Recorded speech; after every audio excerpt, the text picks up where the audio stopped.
What's going on, guys? It's Rick Arter here. In today's video I'm going to be talking about the Monogram 1955 Ford F-100 Street Rod Classic Cruiser model kit. It's 1/24 scale. I was going to do a review on this kit, but the other day I just kind of opened it up, started messing with it, and I figured I'd see how it mocks up, and I got a quick little halfway mock-up here underneath the box. But first off, I didn't really have high expectations for this kit after seeing what I saw in other people's videos. Not saying their builds were bad, I'm just saying but what I've heard and what I've read online and just seeing the way the parts are and everything. So I wasn't really thinking this was going to be a great kit to start with. But after putting some stuff together, looking at all the parts, I'm really not satisfied at all. So I'm probably just going to stop where I'm at, take everything apart, bag it back up, and just get rid of the kit. Because I have the I think it's a Revell 56 Ford F-100, the Ed Roth version. Far better detailing. I know it's not a 55, but I think they make another version of this 55 that you can actually build stock and everything. This is just a street rod version, and from what I can tell, they modeled this after a 80s to 90s street rodding kind of conversion, because it's got the 5-liter engine in it, and it has the front suspension looks like it's based off of a late 70s or 80s Chrysler type car, I can't talk, I'm sorry.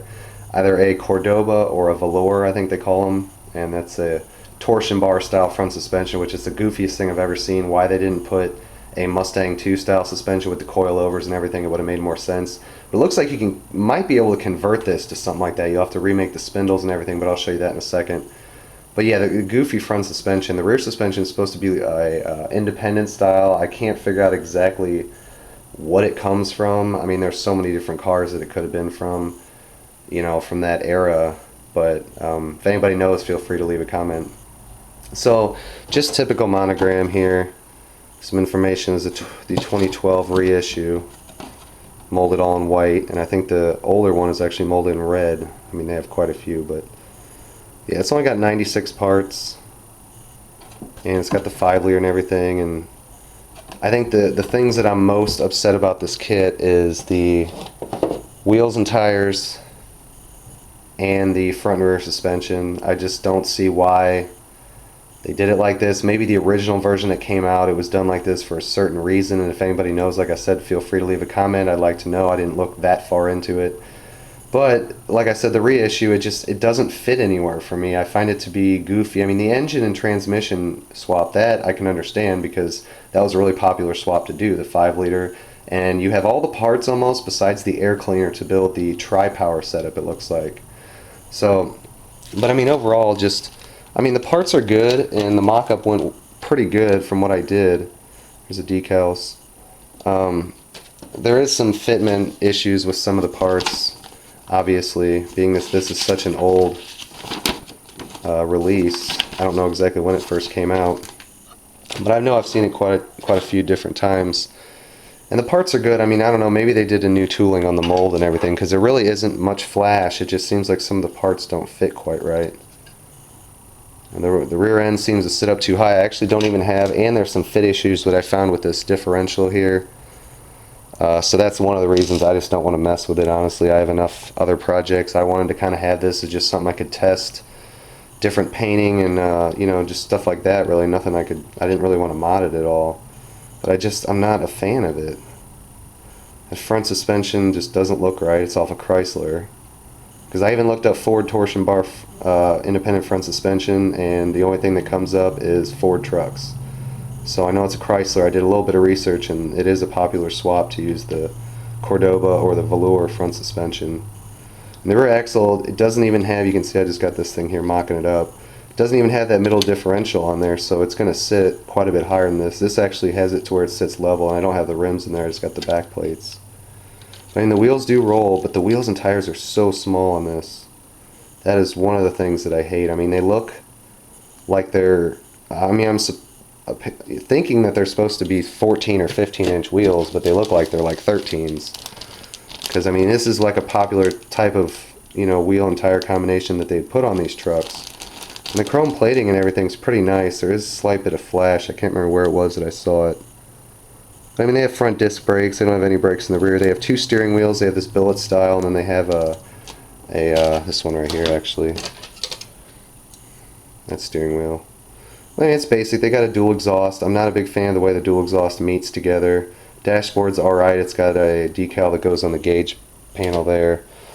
And I mean, the parts they're alright. I don't like the way the interior assembles. You have to put this stuff up into the cab, put the dashboard in there and everything, and then the floor pan is actually molded into, I guess I could hear. Let me take this all apart and I'll show you guys that.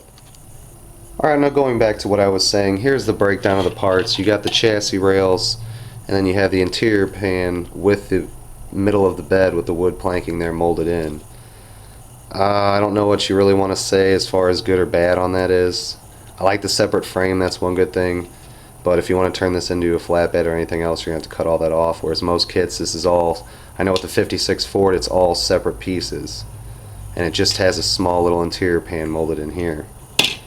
But I mean, the detailing is not bad. And like I said, it's got that suspension that it doesn't have coil springs, and it uses the torsion bars for keeping, you know, the suspension taut basically, and keeping the car up in the air. And you can adjust this, the pretension on it, to give you a stiffer or a smoother ride. But there's basically, between the lower control arms and the upper control arms, there's basically just shocks that go through. But I can see how this would be easy to cut this part off, cut these torsion bars off, and actually modify this. I know these lower control arms wouldn't be quite right. You could even change them up if you wanted, and you might have to do a front anti-roll bar instead of the rear. But you could actually convert this to a coil spring front suspension from what it looks like. And then the rear suspension actually comes just like this, and then you mount the two differential pieces on there, and then there's a tab that mounts it to the frame. But from what I've read, it doesn't line up very well, and from what I saw, the differential didn't even line up with this part. So there's a little bit of sanding there, and you got some modification to do to this stuff to get it to all line up properly. The highlight of the kit, I guess I gotta say, is the engine. The engine is very nice. It's got the Cobra, the chrome valve covers and everything. It's got the bench seat.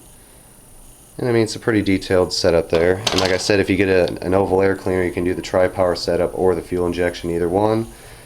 But overall, guys, there's the parts that come in the kit. Like I said, I'm not too happy with it, so I'm just going to go ahead and get rid of it.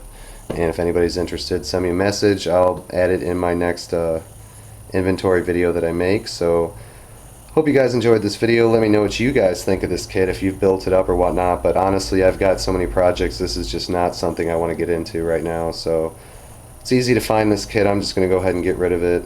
And, you know, so there you guys go. 55 Ford F-100 street rod version. That's about it, guys. You guys have a great day. Comment, rate, subscribe. More videos to come.